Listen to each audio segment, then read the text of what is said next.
ஒரு வீடுன்னு எடுத்தோம்னா இந்த உபவாச ஜெபத்தில் நம்ம கொஞ்சம் பேராக இருக்கிறோம். ஆனால் ஞாயிற்றுக்கிழமை ஜெபத்தில் நிறைய பேராக இருப்போம். அதுக்கு இதுக்கு என்ன வித்தியாசம்?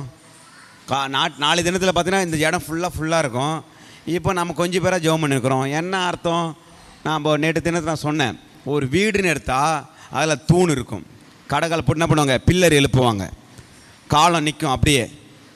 அந்த ஒரு வீட்டில் காலங்கள் அதிகமாக இருக்குமா இல்லை செங்கல் வச்சு அதிகமாக கட்டியிருப்பாங்களா? காலம் ஒரு 10 அடிக்கு ஒரு இது தான் போடுவாங்க, 10 அடிக்கோ இல்லை 15 அடிக்கோ அடி தூரம் தான் போடுவாங்க. ஆனால் செங்கல் பக்கத்தில் என்ன பண்ணுவாங்க, செவுறு கட்டுவாங்க. அப்போ செங்கல் அதிகமாக இருக்கும், ஆனால் காலம் கம்மியாக இருக்கும். நான் சொல்லுகிறேன், அந்த பில்டிங்க்கு ஸ்ட்ராங்கானதே அந்த காலம்தான். ஹல்லேலூயா!